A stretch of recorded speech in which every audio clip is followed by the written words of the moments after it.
मागील भागात आपण पाहिलं, किचनमधून येणारी ती त्याच्या नजरेस पडली आणि मनातच सुकूनचा बिगुल वाजला त्याच्याकडे तिरप्या नजरेनं पाहत दीक्षा जेवायला बसली.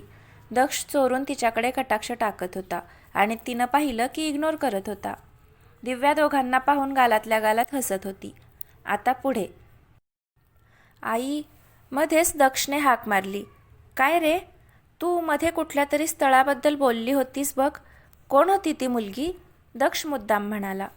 दीक्षा मात्र शांतपणे खात होती. ओ, ती होय, माझ्या मैत्रिणीची मुलगी आहे. तनया नाव आहे तिचं. छान आहे मुलगी दिसायला, अनुराधा म्हणाल्या. तिला भेटायचं म्हणत होतीस ना तू? हो, पण तुला वेळ कुठे आहे, अनुराधा म्हणाल्या. आता आहे. कधी भेटायचे सांग, मी तयार आहे, दक्ष तोऱ्यात म्हणाला. तसं दीक्षानं त्याच्याकडं पाहिलं. येस, त्याच्या मनानं उडी मारली. बोल दे दिव्या, जरा भाजी पास करतेस, दीक्षा म्हणाली. आणि दक्षचं हवेत तरंगणारं मन धाडकन ताटात पडलं. उद्याच भेटतो तिला, मनात धुसफुसत त्यानं अनुराधांना सांगितलं. दिव्या, लोणचं मस्त आहे, दीक्षाचं आपलं भलतंच काहीतरी, आणि इकडे जाळ आणि धूर संगच. आई, उद्या संध्याकाळी 6 वाजता कॅफे मोक्कामध्ये यायला सांग तिला. तनया म्हणालीस ना नाव? Nice name. दक्षने दीक्षाकडे पाहिलं. ती अचानक जेवता जेवता थांबली. बाईनं लाईन पे, दक्षचं मन म्हणालं. तिनं दक्षकडे पाहिलं.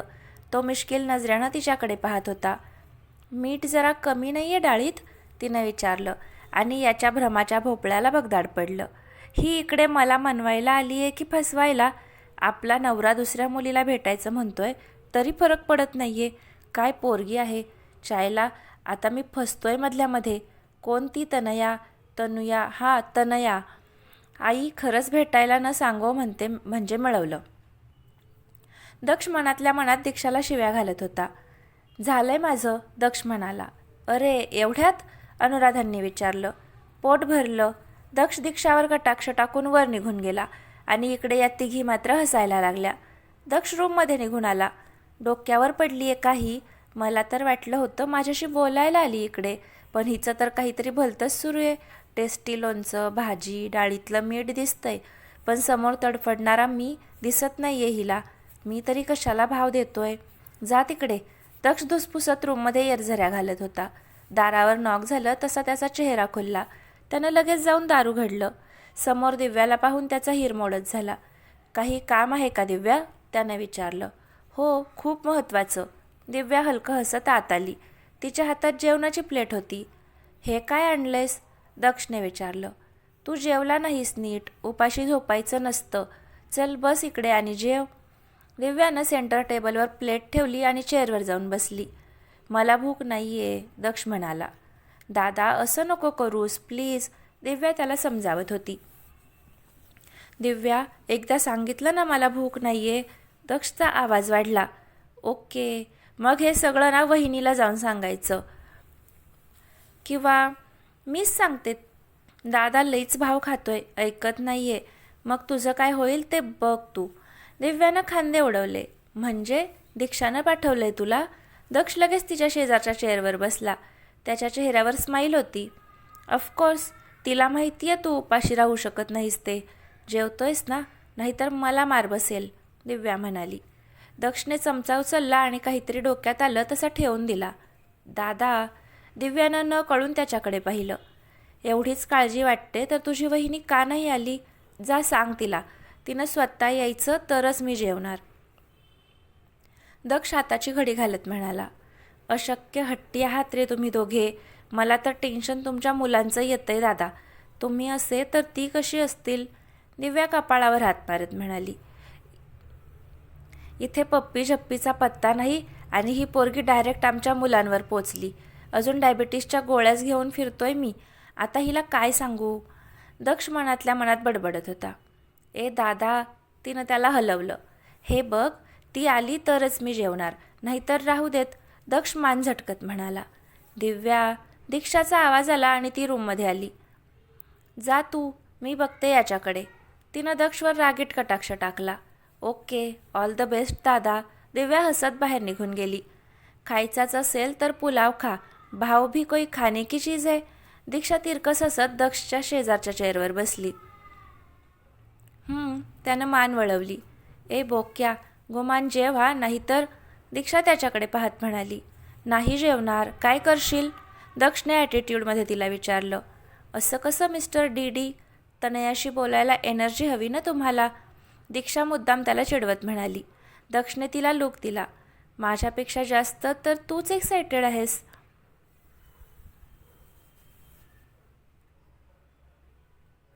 तनयाला भेटायला सगळं ठीक आहे ना? त्यानं भुवया उंचावत विचारलं. अर्धवट राव, तुमच्या विचारांचे घोडे ट्रॅक सोडून धावतायत. त्यांना लाईनवर आणा आणि जेवा मुकाट्यानं. दीक्षा नाक मुरडत म्हणाली. भरव. दक्ष आ करून बसला. दीक्षानं डोळे मोठे केले. I said भरव. तुझ्यामुळं जेवलं नाहीये, आता तूच भरवायचं. दक्ष हट्टाला पेटला होता. लहान पोरांच्या वर्तान आहे हे ध्यान. तोंडातल्या तोंडात पुटपुटत तिनं त्याला भरवायला सुरुवात केली. दक्ष मात्र खुशीत जेवत होता. जेवतानाही त्याची नजर तिच्या चेहऱ्यावर खिळून होती. तिला त्याची काळजी होती हे त्याला कळून चुकलं होतं. ती मुद्दाम त्याला त्रास देतीये हेही त्याच्या लक्षात आलं होतं. पण आता मात्र तिच्या पुढाकाराची तो वाट पाहणार होता. हिरण्या जेवण वगैरे आवरून तिच्या रूमकडे निघाली होती की बेल वाजली. इपुडू एवरू वच्चारू अभि कोण आया? विचार करतच तिनं दार उघडलं. अय्यो अण्णा. समोर उभे असलेल्या दर्शनला पाहून तिचे डोळे मोठे झाले. हाय हिरण्या. दर्शन हसला. ते तू? हिरण्याची ततपप सुरू झाली. काय झालं? येऊ ना मी? त्यानं विचारलं. ओ ये ना. हिरण्या दारातून सरकली तसा तो आत आला. सॉरी, असं न सांगता आलोय. कामासाठी आलेलो. लेट नाईट फ्लाईट आहे माझी. म्हटलं जरा वेळ तुम्हाला भेटून जावं. सरप्राईज. दर्शननं डोळे मिचकावले. पण हिरण्याला मात्र चांगलाच घाम फुटला होता. दिशू कुणीकडे आहे? त्यानं विचारलं. ते दिशा ना, ते फ्रेंडकडे गेलं असतं. हिरण्यानं सुचेल ते ठोकून दिलं. आत्ता? दर्शननं घड्याळाकडे पाहत विचारलं. आय मीन ओके, तसा फार उशीर झाला नाही आहे. पण आज काही खास कारण होतं का फ्रेंडकडे जाण्याचं? ते म्हणजे अण्णा, ॲक्च्युली हिरण्याला काय सांगावं ते समजत नव्हतं.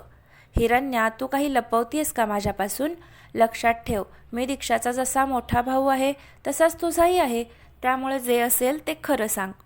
दीक्षा नक्की कुणीकडे गेली आहे? दर्शनला डाऊट आला तशी त्याने हिरण्यावर नजर रोखली. अण्णा, ते दिशा ना?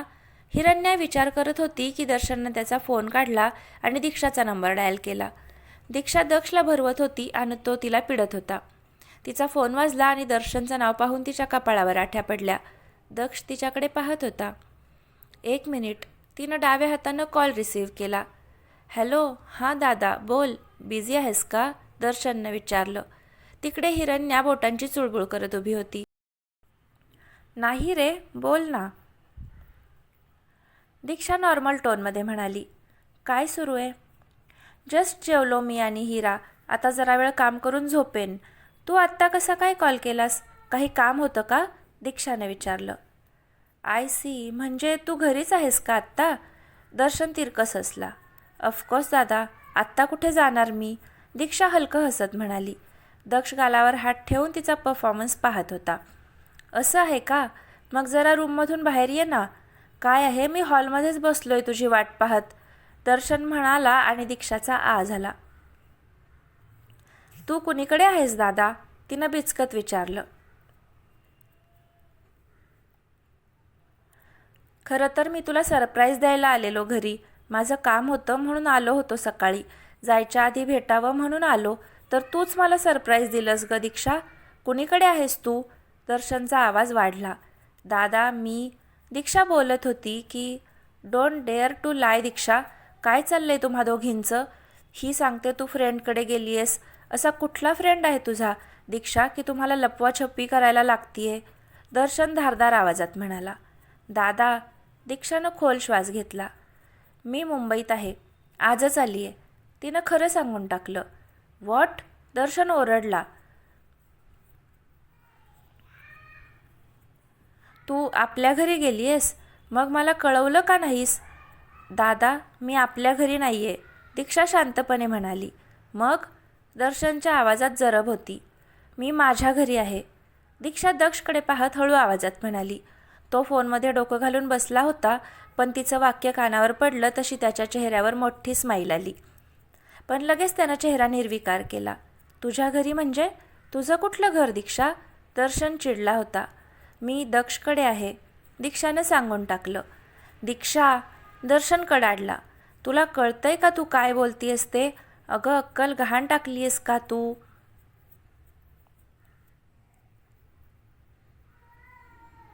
तुझी हिंमत कशी झाली त्या घरी जायची? एवढं सगळं झाल्यावरही तू? तो ओरडतच होता. हिरण्या त्याच्याकडे घाबरून पाहत होती. दादा, ओरडून स्वतःची एनर्जी का वाया घालवतोयस?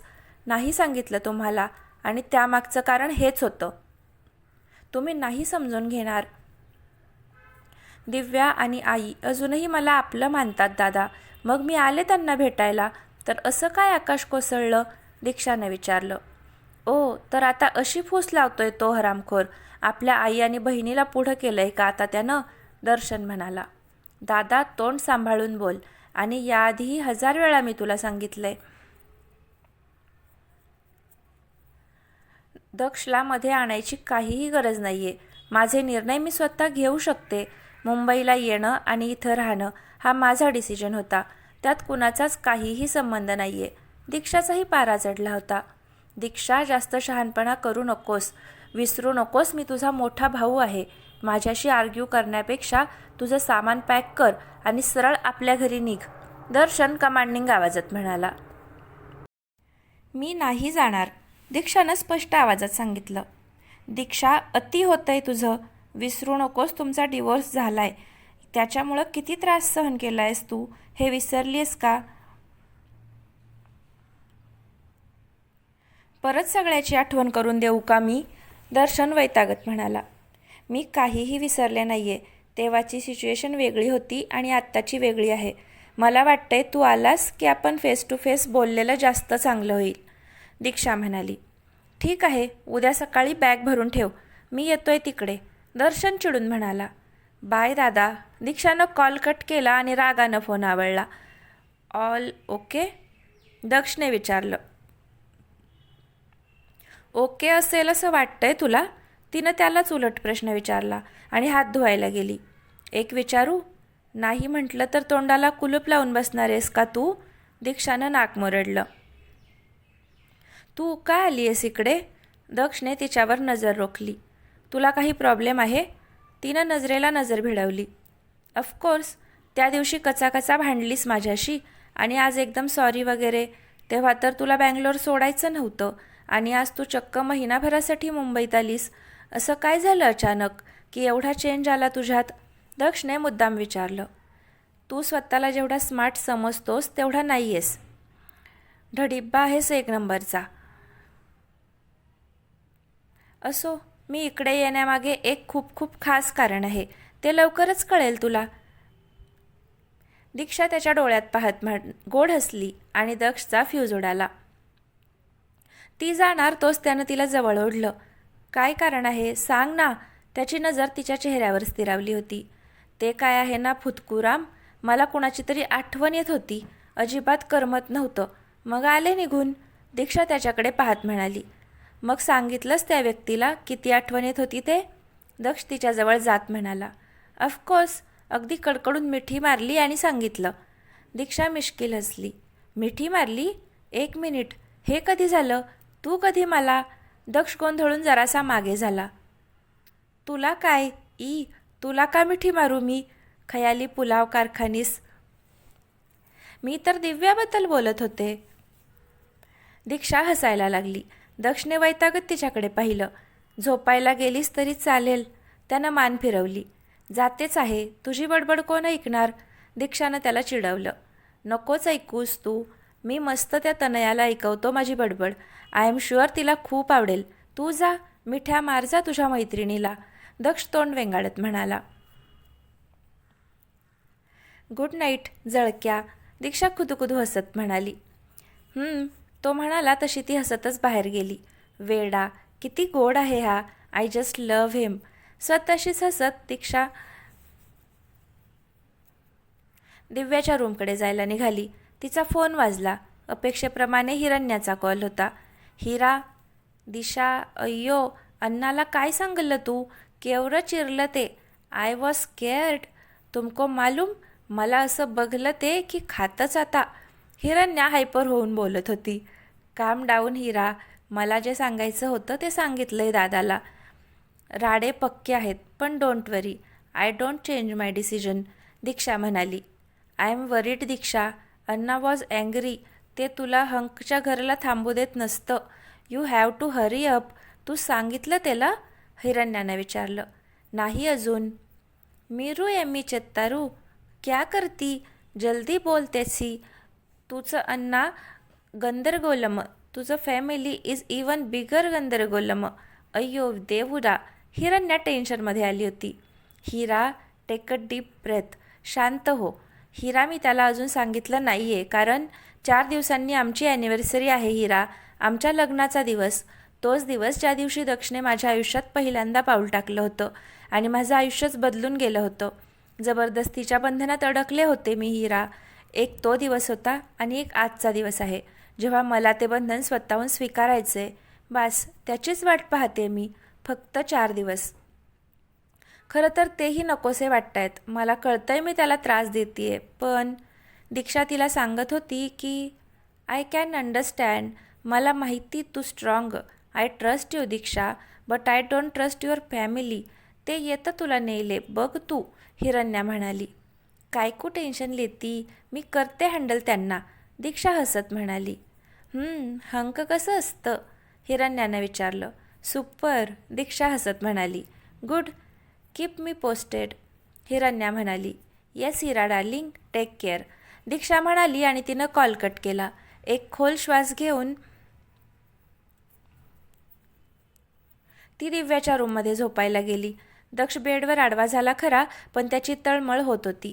2 वर्षांनी त्याची दीक्षा त्याच्या घरात होती, पण तो ना तिला मन भरून पाहू शकत होता ना जवळ घेऊ शकत होता. मन सांगत होतं तिला घट्ट मिठीत घ्यावं, पण अजून तिनं त्याला तो हक्क दिला नव्हता. प्रयत्न करूनही झोप येईना तसा तो बेडवरून उठला आणि रूम बाहेर आला. त्यानं दिव्याच्या रूमचा दरवाजा उघडला. बेडवर दिव्या एकटीच झोपली होती. दिशू कुणीकडे गेली विचार करत तो बाहेर आला. शेजारच्या गेस्ट रूममध्येही दीक्षा नव्हती. त्याला काळजी वाटायला लागली, पण अचानक काहीतरी क्लिक झालं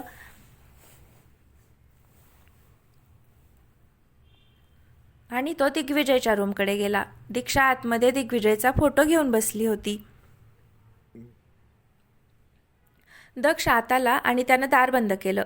त्याची चाहूल लागली तसं तिनं मान वर केली. दिशू काय झालं? तिचे पाणावलेले डोळे त्याला बेचैन करत होते. आय मिस हिम दक्ष, दीक्षा त्याच्याकडे पाहत म्हणाली. I miss him too Dishu. तिच्याजवळ बसत दक्षने तिचा हात हातात घेतला. भाई आपल्यासोबतच आहे दिशू, फिजिकली नसला तरी कायम आपल्या आसपास आहे तो. तुला माहिती आहे, तू इकडून गेल्यावर मी रोज असाच या रूममध्ये येऊन बसायचो. तासनतास गप्पा मारायचो भाईशी. शांत वाटायचं. खूप साऱ्या प्रश्नांची उत्तरं इथंच मिळायची. दक्ष दिग्विजयच्या फोटोवर प्रेमानं हात फिरवत म्हणाला. दीक्षानं नकळत त्याच्या खांद्यावर डोकं ठेवलं. दक्ष, मयुरीचं काय झालं? आय मीन ती तिकडे लंडनमध्ये एकटी असेल ना? दीक्षानं विचारलं. तिच्या भावा बहिणींच्या इम्पल्सिव्ह वागण्याची शिक्षा भोगतीये बिचारी. डॅनियलने तिकडे अरेंजमेंट्स केल्यात. ऑन कॉल डॉक्टर्सही आहेत तिच्यासाठी. आता बरीच सुधारणा आहे असं डॅनियल सांगत होता, दक्ष म्हणाला. थँक्स दक्ष, तू तिच्यासाठी. दीक्षा बोलत होती की त्यानं तिला थांबवलं. जे झालं त्यात तिची काय चूक होती दीक्षा? तिचा विचार मनस्वी आणि मयंकनं करायला हवा होता. अनफॉर्च्युनेटली त्यांना नव्हती तेवढी अक्कल. हे बघ, तसंही तिची सोय केलीच असती कशीही, आणि त्यात तुझी इच्छा होती ना तिच्यासाठी काहीतरी करायची. सो मग, दक्ष म्हणाला. यू मीन तू हे सगळं माझ्यासाठी केलंस? दीक्षानं त्याच्याकडे पाहिलं. अगदीच तसं नाही, दक्ष नजर चोरत म्हणाला. तशी ती गालात हसली. दीक्षा, घरी सगळं ठीक आहे ना? म्हणजे मगाशी तू दर्शनशी चिडून बोलत होतीस म्हणून विचारलं, दक्ष म्हणाला. ठीक होतं आत्तापर्यंत, आता नसेल. मी सांगितलं नव्हतं त्यांना मी मुंबईत येते म्हणून, दीक्षा म्हणाली. तसा दक्ष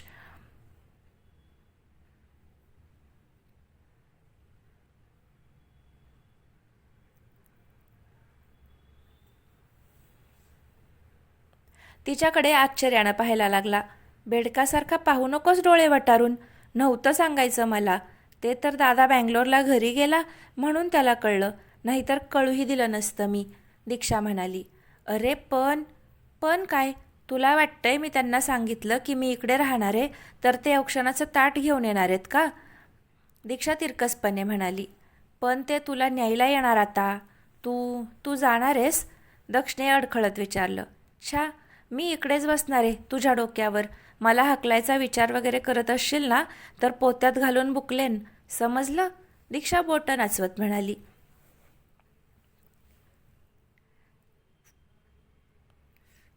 तुझ्यात काय मध्ये मध्ये संचार होतो का ग? वस्कन अंगावर येतेस ते, दक्ष म्हणाला. तसंच समज, दीक्षा त्याला चिडवत म्हणाली. बाय द वे, निशाचर कारखानीस, तू इकडे कसा काय आलास? तिनं विचारलं. ते हा, पाणी हवं होतं मला म्हणून मग, दक्षची सारवासारव. बरं चल झोपूया, दीक्षा म्हणाली.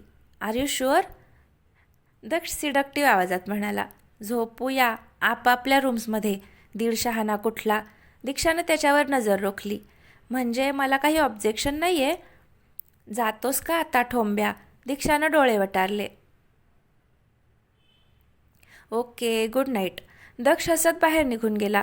पाठोपाठ दीक्षा ही रूम बंद करून तिच्या रूममध्ये गेली. सकाळी नेहमीप्रमाणे दक्ष त्याचा आवरून ऑफिसला निघून गेला. दीक्षा आल्यामुळे स्वारी खुश होती. तनयाची भेट अनुराधांना मस्का मारून त्यानं तुर्तास तरी टाळली होती. दिव्या बाहेर जायला निघाली होती. दीक्षा खाली बसून काम करत होती तर अनुराधाबाई पुस्तक वाचत बसल्या होत्या. बाय आई, बाय वहिनी. दिव्या बाहेर जायला निघणार तोच दीक्षा दारातून आवाज आला तसं तिनं दचकूनवर पाहिलं. समोर तिचे आईबाबा आणि दर्शन उभे होते. तिघे भयंकर रागात होते. त्यांना पाहून दीक्षा उभी राहिली.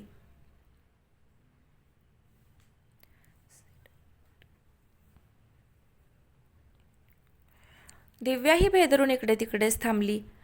तिघे दीक्षाकडे खाऊ का गिळू या नजरेनं पाहत होते, पण ती मात्र शांत उभी होती. आपण बसून बोलूया का? अनुराधांनी मध्यस्थी केली. आम्ही बसायला आलेलो नाहीये इकडे, आमच्या मुलीला न्यायला आलोय. दीक्षा, सामान घे आणि चल. दर्शन अनुराधाबाईंवर रागीट कटाक्ष टाकत म्हणाला. मी येणार नाहीये, दीक्षा शांतपणे म्हणाली. मी विचारत नाहीये, सांगतोय, दर्शन चिडून म्हणाला. दादा, मी सज्ञान आहे, त्यामुळं मला कुठे राहायचं हा निर्णय मी घेऊ शकते, दीक्षा म्हणाली. तुला घरी राहायचं नसेल तर हॉटेलमध्ये राहा, पण या घरात राहायची तुला परवानगी नाही. ज्या घरात दक्षसारखा बेशरम मुलगा राहतो तिकडे माझी मुलगी एक क्षणही राहणार नाही. तुला नसेल परवा कोणाची, पण आम्हाला आहे. लोक शेण घालतील तोंडात आमच्या, तिचे बाबा कडाडले. माझ्या नवऱ्याचं घर आहे हे, मी येणार नाही, दीक्षा म्हणाली. घर असेल नवऱ्याचं, पण तो तुझा नवरा नाही आहे आता, तिची आई ओरडली. होऊ तर शकतो ना, दीक्षानं हाताची घडी घालत तिघांवर नजर फिरवली. काय बोलतीयस, कळतंय का तुला? दर्शन ओरडला. चांगलंच कळतंय मला. हा, जरा उशीरच झाला, पण देर आहे दुरुस्त आहे. आई बाबा, दादा, माझं प्रेम आहे दक्षवर. दीक्षानं बॉम्ब फोडला आणि समोरच्या तिघांचे चेहरे पाहण्यासारखे झाले होते. तर फ्रेंड्स, आजचा भाग कसा वाटला नक्की कमेंट करून सांगा. आवडला असेल तर लाईक करा आणि पुढचे भाग पाहण्यासाठी चॅनलला आत्ताच सबस्क्राईब नक्की करा. धन्यवाद.